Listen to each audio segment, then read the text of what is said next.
Hello out there. My name is Laolu Akonde, and you are on to Inside Sources. Now, first is my take for today entitled Insecurity. Let the voices be heard. In the current circumstances that we find ourselves today in the country, we need all those who love Nigeria to speak up.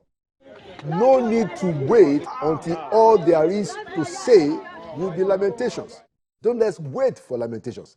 That is why the protests in Ibadan, in Abeokuta, in Abuja, and all over the place that we have seen recently, they didn't come as surprises. Nigerians are watching the news of kidnappings and killings, bloodletting all over the place since all this time, and it's no longer looking like something happening from a distance. It is coming closer and closer to home. Even Adebayo Adelabu can feel it now. The distance is closing. Lord have mercy on all of us. Insecurity has moved from headlines into the homes, more homes, into our farms, into our classrooms. Thankfully, the outrage that ought to follow is now finally forming. The outrage is not anger for its own sake. It is grief with a voice. When 46 pupils and teachers are taken from schools during morning assembly, when a 2-year-old is found in captivity, when teachers are killed, beheaded for teaching mathematics, silence becomes complicity. The protests are Nigerians saying, we see this, we feel this, we are human beings, and we refuse to accept this as normal. Anyone who carries a title, a pulpit, a platform, or even just a respect in their community, they have a duty right now to speak up. It is not to score cheap political points, and it is not to blame the government of the day just for the sake of blame. No, it is to speak and to mount the pressure on the leaders so that they can act together. A quiet leader in a loud crisis is a luxury we can no longer afford. So let the leaders speak up. So it's a good thing that a video of Pastor E.A. Adeboye, the General Overseer of the RCCG, calling for timelines and consequential KPIs from the military chiefs is circulating again. It's good. In it, Pastor Adeboye calls on the president to hold the security service chiefs accountable in a 90-day time window. That is very useful. Not because there's going to be any magic or magical answer, but because Pastor Adeboye's voice, who many of us call Daligio, reaches tens and scores of millions. When people speak with moral clarity, it is useful. Governments are compelled to listen. Now, I know that by experience inside the presidency for 8 years. Even when people like that speak, criminals also listen because they see that the larger community is rising against their evil. They too will be affected by a groundswell that can develop when those who have a voice speak. So let anyone who has a voice, let them use it now. Like I said earlier, don't wait for the lamentations. The professor in the lecture hall, the imam at the Friday mosque, the market woman who knows everyone's name, the preacher in the churches, the student with 500 followers online. Why should any Nigerian with a voice wait for more barriers? Why wait for more abduction? Why wait for more empty desks in the schools before speaking up? A whisper from many can become a roar that cannot be ignored. Silence does the exact opposite of these things. Silence tells the kidnapper his work is rewarded. Silence tells the bandit, the terrorist, that their angst against society is safe. Silence tells the government that we have accepted fear as a routine. Silence tells the child, such as those in Oyo, the 2-year-old kids in Oyo, and that toddler that was captured yesterday in Borno. Silence tells them that nobody is fighting for them. Silence tells everyone that extreme violence could be overlooked. It can even become a signal of collective impunity that all those who remain silent are validating the ruination of our society. But when voices rise together, the signal is clear. It is saying the country belongs to its people, not to men of terror, regardless of whoever is supporting them. Silence and inaction, while time still permits, was what happened in places like Somalia, when we had a story that it got to a point that even judges in Somalia were queuing up for food. Why should we wait until our situation gets to that point? And while the voices rise, government must do its part. Government must do its job. These voices are not condemnations against the government. These are not condemnations from the opponent. And speaking is not a substitute for action. It is up to government to act. Nigerians are already doing the hardest part of this, surviving all of this insecurity. Now we need the president, the governors, the National Assembly, the security chiefs. Everybody has to come with their A game. We don't need press statements. We don't need promises for tomorrow. No more platitudes. Time for real plans, real resources, and real results. Communities are being abandoned not because people want to leave, but because staying feels like waiting to die. When villages empty out, farms die, schools close, and a country loses its roots, you cannot build a nation on such a situation when people are afraid to even go to their own farms. Safety of lives and property is not a campaign slogan. It is a first line in the contract between government and its citizens. The Oyo abduction is not just Oyo State's problem, just like the problems in that part of the country and just for those part of the country. In the same week, 42 children were taken in Borno, and yesterday, even 13 travelers on the Biu-Damaturu highway, including a 7-month toddler, was abducted. In Plateau, communities bury their dead and pray that the night will pass. On highways, ransom has become a line item. These are not separate incidents. These are chapters of the same painful story. And every chapter says the same thing. The current approach is not working. So, to the president, we say this: Nigerians need coordination, not confusion. Deploy every tool available to bring security, intelligence technology, boots on the ground, community policing, state police. Hold the service chiefs accountable, just like Pastor Adeboye said, not just for the input, but for outcomes. And to all Nigerians, let our voices be heard. Let the protest be peaceful, but let them go on until we have peace.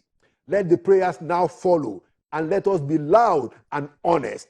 Let the demands be clear and united. A nation that speaks with one voice about its children cannot be ignored, and a government that hears this voice cannot fail. Again, this is not condemnation. It is a call to making decisive actions.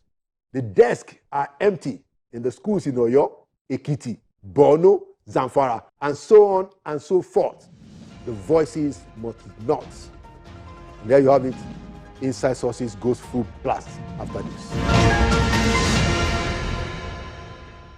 Welcome back to Inside Sources. Today I'm going to have a real conversation about the future of the country, recent developments, and quite a bit more with somebody who in the late 80s and 90s fought very, very hard against military rule.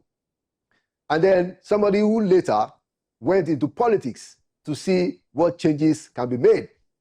And somebody who has very, very deep insight and connections with the leaders of today. I'd like to welcome to Inside Sources for a full discussion for the first time, Senator Babafemi Ojudu, a distinguished journalist, a senator, and former presidential advisor on politics to the president. Senator, good to see you on Inside Sources. Good morning, Lalu. Nice hearing from you again. Exactly. It's been a while. We've been trying to bring you here. I'm delighted that we are here. Thank you very much. So let's start with just the regular question that I normally ask my guests, that if you look at where Nigeria is today, what kind of future is ahead of us? Yeah, it's a very grim one, and I'm really troubled as someone who had witnessed the last 50 years of political activities in Nigeria and know the trajectory of our political activities and can predict what the future looks like. I'm worried. I'm so worried.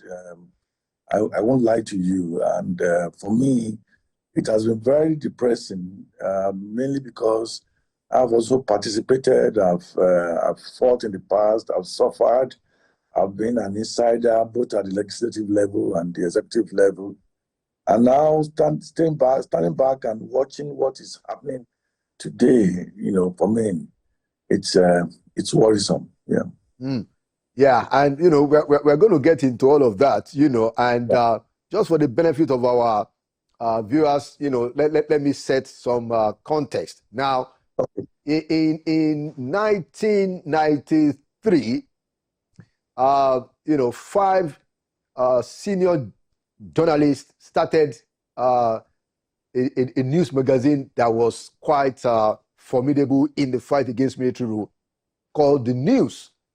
I was with The Guardian, and I was doing very well with The Guardian. As a matter of fact, when I told my editor then that I wanted to leave The Guardian to go and join The News, he looked at me as if I was crazy. The reason why I took that decision was because I saw courage and boldness in what yourself, Mr. Ononuga, Mr. Kunle Ajibade, and few other people, the kind of courage that you have demonstrated. And I said, I want to go and join those folks. Of course, I joined The News, just to set the context. And then you went ahead, Senator, even in 1998, 99, you were an ally of then Governor Bola Ahmed Tinubu. You played a significant role in his campaign, and even when he was governor.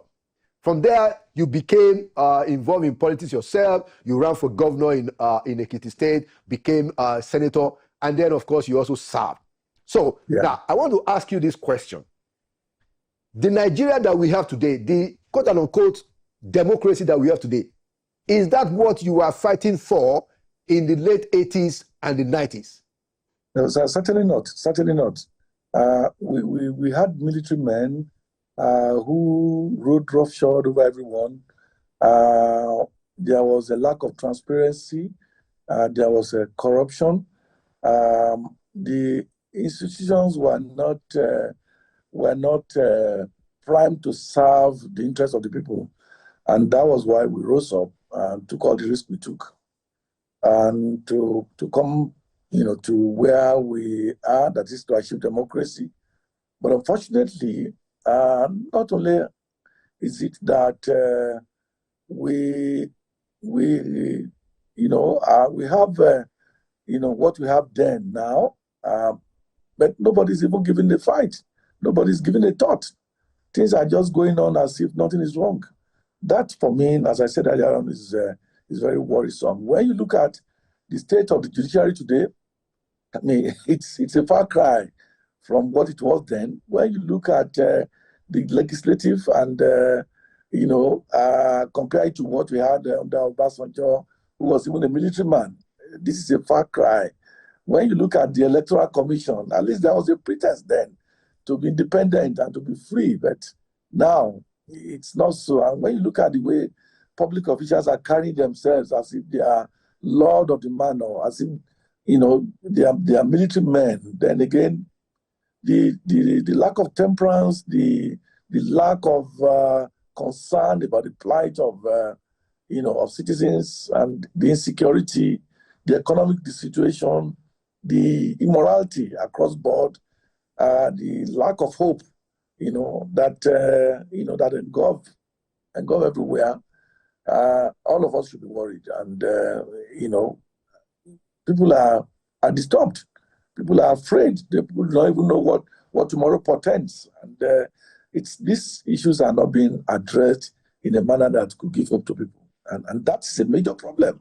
Our countries do have problems, and when the leader comes out to talk to them, they give up. But nobody in all seriousness is talking to anybody now. Even in a war situation, when countries are being bombarded from the air, when you have leaders who can come to reassure you of your safety, to tell you that things are being done to ensure safety, to ensure that life and property are being protected, you tend to be reassured. But as it is now, I'm not. Everybody just left to themselves to pray to God to save them, to pray to live, to see the next day, to pray to arrive their destination peacefully and all of that. I think, our leaders need to sit back and reflect on these things, address these issues and give voice to our aspiration as citizens. If we don't do that, I'm afraid this may lead to anarchy, and we pray it doesn't. Very, very, quite, I mean, something for serious worry. Now, but yes. I wanted to dimension the issue, first of all, from the personality profile of our leaders. It's 3 years now that President Bola Ahmed Tinubu has been in government. Now, I don't hold the view that, especially the insecurity and even the economic challenges, we can't say, I don't think that we can say that, okay, he caused it, essentially, or that it started under him, But what has happened in the last 3 years, in your view, how do you rate his performance in the last 3 years dealing with these problems? Well, I think that people come to power or offer to serve because they claim to have a better way of doing things. We are all aware of the emergence of security challenges in the Northeast and the Northwest and part of the central Nigeria. And this didn't just come overnight. The scenario has been there. Buhari tried his best. It wasn't good enough. Jonathan tried his best. It wasn't good enough. And if in 2023, if someone comes to say, look, I want to be your president, I want to be your leader, he must have seen these problems, he must have given a thought to it, and he must have come up with solutions. So for me, there can be no excuse, as people often offer, that, look, this thing is start at somebody's time. The thing is that this problem exists, and you offer to take it on, to challenge the problem, challenge those who are causing the problem, and then bring support to the people. So there can be no excuse to then go get there, not being able to maintain the status quo, not able to solve the problem, but now watching as the whole thing exacerbates. So it's like, people are offering to serve now, and they know what is happening now. And then if they get there next year and the problem is not solved, then we are going to be blaming the person who is there now. So the problem exists. Then you must find solution to the problem. There are a lot of problems crying for solutions. And when things get to the point where 2 4-year-old kids are in the bush, unprotected in any way, exposed to the elements, we do not even know what they eat, which water they drink, what kind of ailment they are having now. Children who should be resting on the chest of their parents in the night, being kept warm, are exposed to rain and sunshine. They are made to trek hundreds of long kilometers, and the whole nation just feel it is normal, and we're just going on as if nothing has happened. For me, it's strange. I do not think there can be any excuse for that. It's no excuse at all. And we all should pause and reflect about these things, and then ask ourselves, what are we doing to ourselves? Whatever it is, we need to find a solution. We need to bend over backwards, sacrifice quite a lot of things. If you identify these guys to be Fulanis or from a part of the country, sit down with the leadership of that part of the country, call a conference of people from that part of, and say, look, what is the problem? Why are we experiencing this? Can't we find a way to stop it? Is there any cultural thing responsible? Is there any psychological thing that is responsible? Is there any economic reason for what is happening? That people will take to the bush, kidnap young people, adolescents, slaughter teachers, and do all kinds of funny things, kidnap a general and his wife. There must be a solution. There is no problem in the world that doesn't have a solution. We just, in my own opinion, we just are not thinking enough. We are not giving much time to it. And I'll give you an example. I mean, 2 years into the Buhari government, in which I participated, our oil output production, dropped to almost, I think about 500,000 per barrels per day, from 2.5 million per barrels per day. And then we enter into recession. And everybody was concerned. People were saying, what do we do? Well, how do we control this? Some are suggesting, let's buy more bombs and throw at the young men who are busting oil pipes in the Niger Delta. Some are saying, let's go and give money, to their leaders. And the then vice president, I said, look, do we even understand why these people are doing this? And we engage them. People tried to even shout him down. He said, no, let's go and engage them. And he was asked, how? Let's go and meet the leaders of these people. Let's go and meet them in their communities. And I remember even the president himself was shocked when he offered to go. And he said, if you go, you'll be the first vice president in history, to be kidnapped. And I remember that we flew to that place in helicopter, no road to Baramatu. We met the leaders at the palace. They were excited. They were kind. They were loving. They even gave us money. They gave us all manners of gifts, And the vice asked them, what is the problem? What do you need? What should the government do to stem the tide of this, sabotage of economic infrastructure? And they said, look, we want a university, we want a marine institute, then we want a stop to the killing of our young people who are operating bush refinery and all of that. And in a very honest manner, the vice president discussed this with them, arrived at an agreement, and we came back. And the VP went to tell the president, I'm back. And I think this problem is about to be solved. This is almost 18 million naira, which I was given by the communities. The president was shocked to learn that, you mean these people, they said we should go and be bombing, or that our animals are actually listening to you? And he said, yes. That's why I said we need to listen to our people. Even these terrorists, these bandits, there must be a way to talking to them. They are human beings. We can talk to them. We can talk to their leaders. We can talk to their sponsors. There must be sponsors. These things cannot just be by individuals who are on rampage in our forests and everywhere. But I believe, and I strongly hold this viewpoint, that we have not given enough attention, because, it's not affecting us directly. But now see what is happening. I mean, I live in the kingdom. Everybody's holding in their homes. They can't go for weddings. They can't go to church. They can't move around. School pupils are being withdrawn from school to stay at home to be taught by their parents.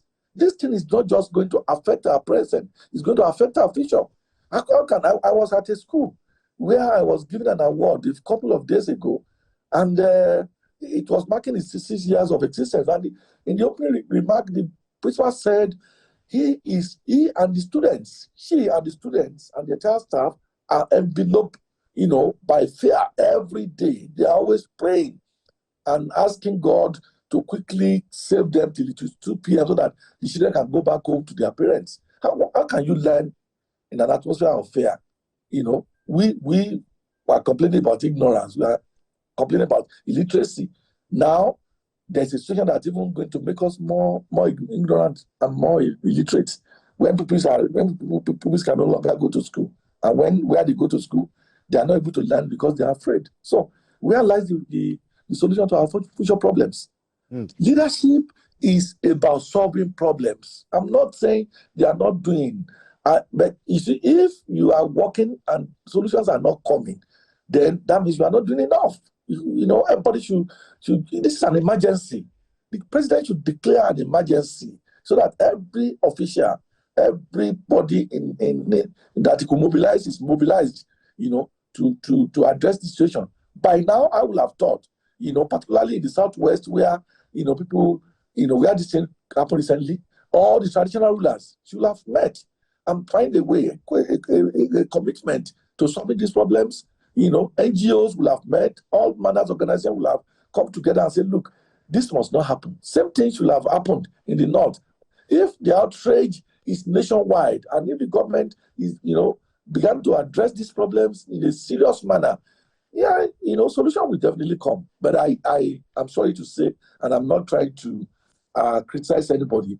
I'm not too sure we are giving more attention to all these problems confronting us. Okay. I'm not too sure. All right. I still want to deepen the issue, but I wanted to let you clarify some of the things that you've said, especially Yeah. in terms of talking to the terrorists. I want to be sure what you have in mind.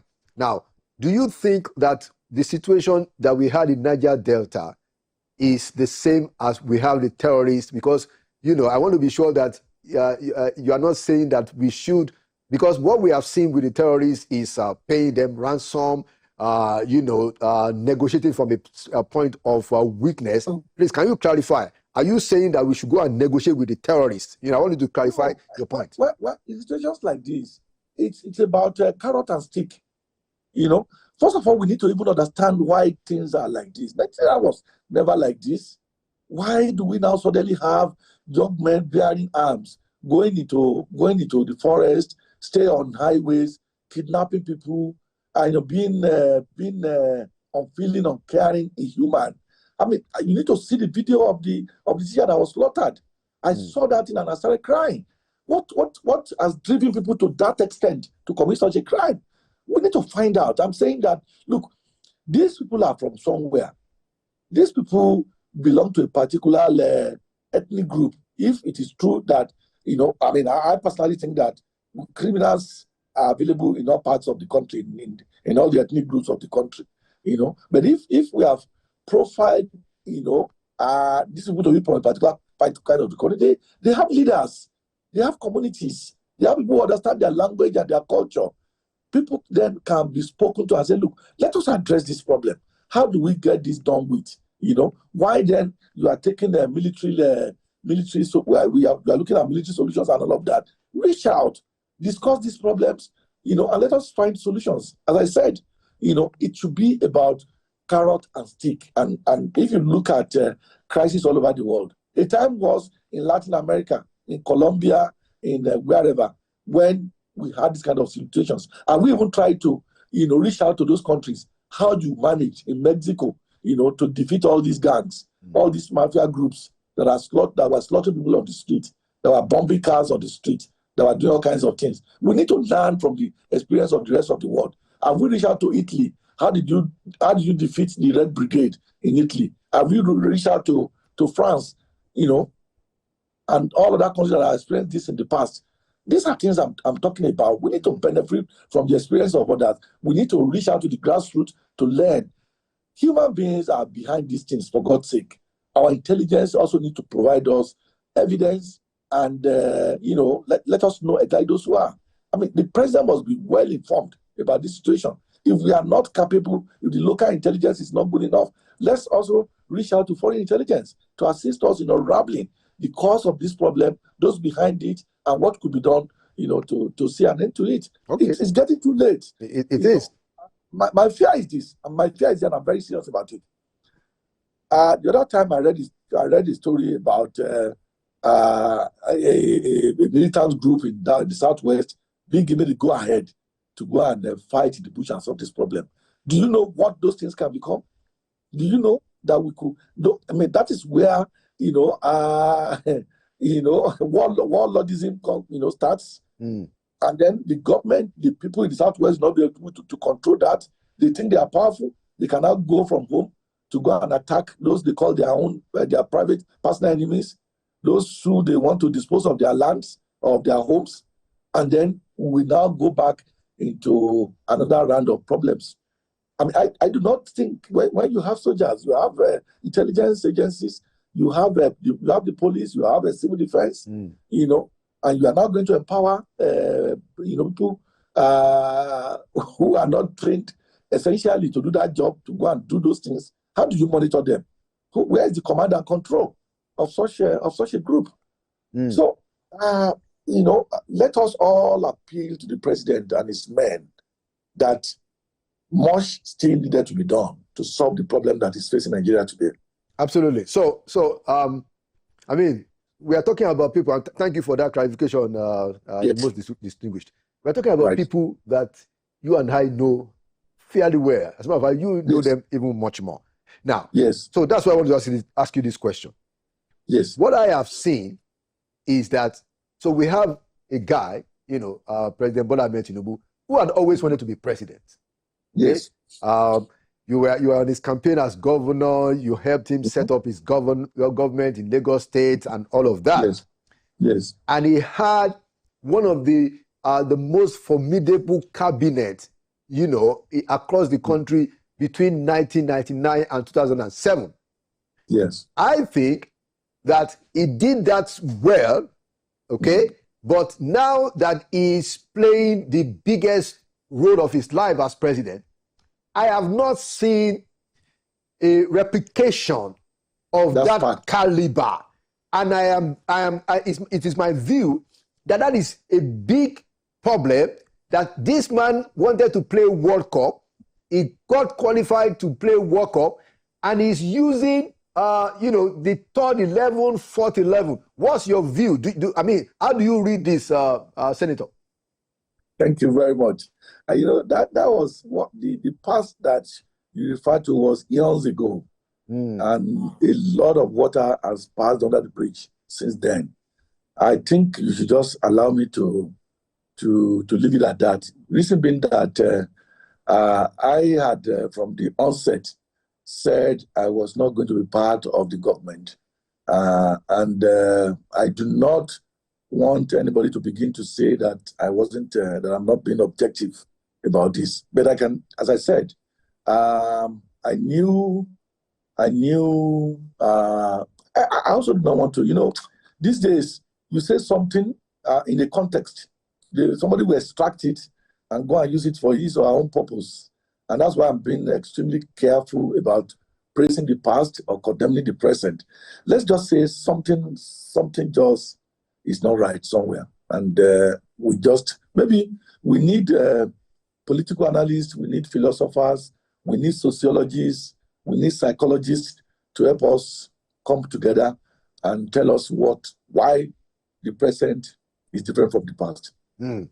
Okay, I can respect that, the most distinguished. Now, the other issue is that, coming from where you come from and where I come from, the Southwest, because I want us to be as frank as possible.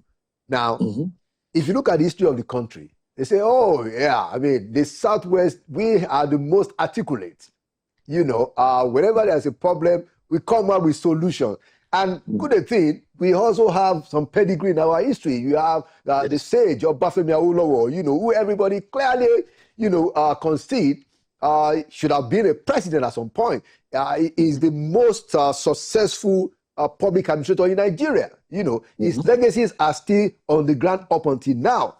Even in Lagos State, people still talk about the infrastructure of the UPN led by Lateef Jakonde. They are still talking about it today.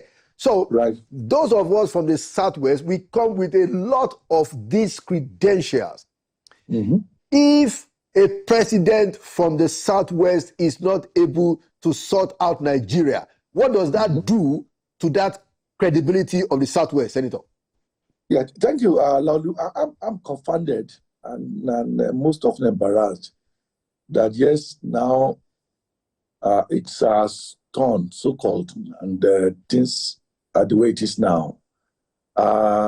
Something must have gone wrong with us as a people, From the corner of Nigeria where I am, you want to speak up, people are abusing you, they are calling you Omale, Akotileta, you cannot speak against our own, even when the policies,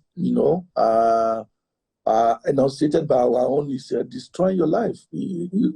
I never knew the Yorubas were like that. And I'll give an example. You've talked about Babafemi Awolowo, Professor Sam Aluko, the economist. Yes. Was one of the followers of Awolowo. And from time to time, he comes out to criticize the policies of Awolowo. Yes. That never made anybody call him anomaly. In fact, for doing so, he became much more close, to Awolowo because he was adding value. But if you give an opinion today, all of these Oshins who cannot even afford to eat 3 square meals will come after you and abuse you, It's like, nobody should say something different from what people in government are saying again. I think, something has gone wrong with the Yoruba intelligentsia, with every one of us who are leaders in our own different ways. I didn't know that this could play out like this in Yoruba land. Suddenly, there are no groups with voices anymore in Yoruba land. The academics have gone quiet. The big pastors who are very vociferous in the past have gone quiet. This doesn't say well of our people. And I look at the future when somebody from another ethnic group will be president of Nigeria. And if then at that time he failed to find solutions to our problem, are we still going to come out to talk the way we used to talk, the way we talked under Jonathan, under Yar'Adua, and other past presidents? So it's a problem, and I hope people are giving a thought to that. That was why when a big brother of mine called me and said, Femi, I think you should temper your criticism of the government. And I said, look, I do not hate the government and those who are in government. In fact, almost everyone there I've worked with one time or the other, and they are my friends. But if at this moment things are not going on well, we Yorubas, even if nobody is talking, we should recruit people. We should talk on our behalf so that people can then say in future that when things went wrong, that at least we had some Yoruba elements who joined other race, other nations, other ethnic group in Nigeria to say things were wrong. So I quite agree with you. There is something wrong. And I also want to say too that we have lowered the standard of leadership in Yoruba land. You mentioned Jakonde. You remember Ajashin. You remember quite a few others like that. Ajashin was governor for only 4 years. 7 or 8 solid industries were built across Yoruba land. Each time I go through the record of Kayode Jakonde, and I ask myself, what has gone wrong with us? Here now you find out situations where people governors build fake rice pyramids. They do all kinds of very fake things, and they are giving money to construct, to assist farmers, to provide farmers with outputs. They do things that none of us could be proud of. If Awolowo, rises today and look at the quality of our leadership, the commitment of our leadership, you'll be shocked. He will be very shocked. He will just ask people to let him go back and sleep and never to wake up again. I think we need to do something about our leadership recruitment at all levels. You go to our state universities and you compare it to what was built in 1965. You can't find any similarities. You have buildings, that their roofs are blown off almost every year in the university where they study civil engineering. You ask yourself, what then is the university about if you cannot solve your immediate problem with the array of experts that you are producing in the university? You see the architecture of those universities, you see the environment, there is nothing to write home about. So in the hospitals, at the university, at every level, the rot has eaten deep, in us. So what then are we now saying that we are offering as Yoruba people beyond entertainment, dancing, singing, and that? I do not see any progress we are making. I go on the street. Most of our young people are into drugs. They are into Yahoo. The young ladies are into prostitution, and there is a serious lack of commitment to anything. So the future itself, from what I've seen, from my reflection in my little corner here, and from my engagement with young people, I'm afraid the future is going to be worse than the present if we don't arrest it. Very, very, very, very sobering, Senator. And there's also something that also, I get very sober about. And it was, our service, and we served together for 8 years under the Buhari presidency. One of the things that, one of the bodies that I carry, which explains, my current advocacy, is that we went into government, Senator, in 2015 with a lot of optimism, with a lot of expectation, especially around 2 things: national security, because the guy on the presidential ticket for us, then General Muhammadu Buhari. I mean, the guy is a military soldier. You knew what he did with Matasini, I mean, what's Boko Haram? And then, of course, his anti-corruption record, Now, we after 8 years, we did not solve the insecurity problem. And then the nature of the corruption has even become worse. That makes me very, very sober, Senator. How does it make you feel? Well, I think you are very right. We all went to that government with optimism. And of course, you and then decided that you knew what happened. It's unfortunate that for most of that period of 8 years, President Buhari had to battle with his health, and he didn't look far enough to find competent people to handle some of the critical assignments. He had to, look at his own inner circle, and that for me was a great problem. Look at it this way. I mean, General Babangida had his own shortcomings. Obasanjo had his own shortcomings. When you look at those two leaders, I mean, they cast their net wide across the country to seek for the best to work with them. And I'm not too sure anybody could say that they discriminated against any people from other parts of the country than their own. Obasanjo was comfortable with working with an Hausa Fulani person, as with Igbo, and also with his fellow Yoruba people. I mean, I'm not a fan of Obasanjo, but when you see something commendable in an individual, please do say it. You will see that Obasanjo is a thorough Nigerian. He believes that everybody, every ethnic group in this country has something to contribute to the growth of the country. Similarly, President Ibrahim Babangida, you know my position. You know the kind of sleepless nights we gave to Babangida. So I'm not an image maker or anything.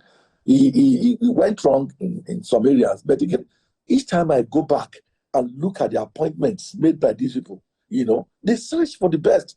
But do we have that under Buhari? Do we have that under the present government? How do you solve problems when you have your third team or sixth team or 13th team, and just somebody is appointed just because he's from your locality? Is that going to solve the problem? If you bring somebody from Rwanda today to come and take care of the water system in this country, I do not care for as long as I can fetch water at any time. Or you bring somebody from Germany to come and be in charge of providing electricity, I do not care. If you bring somebody from my village or from my town in Adokiti here, and I have access to him, and he's not doing the right thing, of what benefit is that to me? This is the kind of thing our leaders should look at. If you are going to build a country, you must look for your best, to join you in building that country, not just look for all manners of self-seekers. People who are looking for money. People want to become millionaires. Sometimes became billionaires. Now everybody wants to become a trillionaire. Everybody want to, ride private jets. Everybody want to ride their bulletproof cars. How would that solve our problem collectively in this country? Like I said, I live here. I relate with lecturers from universities here. When you see a professor of about 10, 12 years experience going to work on commercial motorcycle, what will he profess? People are suffering. The people. I've been to a professor's house, and he covered his window with nylon. The window of his house. Shouldn't we bring people here who can even work on credit? Our credit system allow people who are doing these major works, who are producing people for our future, to have some comfort to do the job. What will you do as a philosopher lecturer or a philosopher yourself when you live in that kind of circumstance? When you are on the motorcycle and you go to the office, there is no light, there is no fan, not talk of air condition. You are sweating, or you are an engineer professor, and there are no tools, no laboratories. So all of these are the kind of things happening across the country. Everybody just managing to survive. And you think that the country will be great, with that attitude? And some are just gallivanting everywhere. I mean, look at even our emotional intelligence. I'm trying to say this. I saw my friend Rubadu and Bajabi Amila go to Bumosho, where kids were kidnapped, and they were in robes and apparels. What stops them from going to that place in jeans and t-shirts, wearing boots, and to show that, look, this is war. This is not a wedding. This is not an Owambe. You are not going to the mosque, for God's sake. You are going to places where people are in grief, and you are wearing a well-starched agbada and gallivanting. I mean, this must change. We need to show some kind of seriousness. No society develops without its leaders treating things with and I'm going to say this without being a self-praise. You know loudly that, Oshibaju, we leave the office at 2 a.m. with Oshibaju. By 9 a.m., we are back at the airport to fly to some places. We went across the Niger Delta, pleading with people, understanding their problem. And, people open up sincerely and genuinely. And after that tour, you never had all through that time of any case of bombings again. The tenacity with which he pursued the energy problem for some institutions across the country, trying to say, look, in Aba, where a lot of businesses are going on, the market must be supplied with electricity. And then he came up with a hybrid solution to that. Same thing with Kano. He was on the verge of making sure that all the universities in Nigeria are taken off the grid so that they can do the work that they are asked to do. So this is the kind of energy you must bring to government. This is the kind of commitment you must bring to it. This is the kind of presence of mind you must bring to it. You remember that there was a crisis in Adamawa, the remote part of Adamawa. We flew to Yola. We called on the governor. We are going to solve this problem that has killed many people. The governor said, no, he can't guarantee our security. He couldn't. He said he himself as governor has never been there.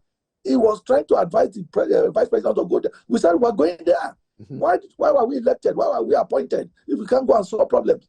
We landed in helicopter in those remote areas. We brought the villagers together. Why must you kill yourselves? They listened to us. They applauded us. And we left and we went back to the governor's place in Yola and said, Mr. Governor, these are the people you say you cannot go and meet up with. We are afraid to. Then why are you governor? So these are serious matters. A leader must be ready to work. It's not a play. If you are elected president of Nigeria, vice president of Nigeria, and you have not your hair has not turned grey after leaving office, then you have not done the job you are elected to do. Very true. So there's no time for comfort at all in the service of the nation. It's either you are ready to give of yourself or you are not ready. I mean, very important recollections there, Senator. And you said it very, very well, which is why I'm going to ask this next question. Yes. So, in terms of the narrative, there are those who are saying that the worsening insecurity is being driven politically. There's a political motivation behind it, and you have people such as your friend, the former governor of Ekiti State, Ayodele Fayose, saying that he suspects that Makinde might even be responsible in order to embarrass President Bola Ahmed Tinubu. When you hear this kind of, what I find, with due respect, very irresponsible narrative, how does it make you feel? For me, it would be condescending to start discussing Fayose on this kind of platform. Fayose simply is a jobber. He wants money. He gets money, but he's never satisfied with what he gets. So anybody who has any odd job for him to do, he will do it without blinking an eye. So I don't want to discuss that kind of character. I've written about him in the past. Some things that are even beyond being believable if I were not part of the story.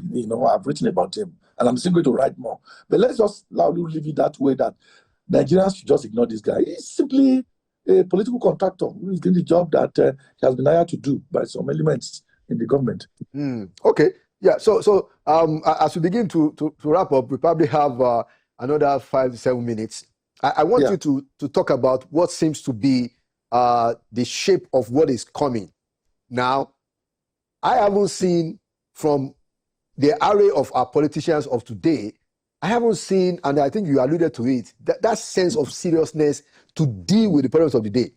But if you look at the level of their engagement and seriousness on the politics, it is unequal.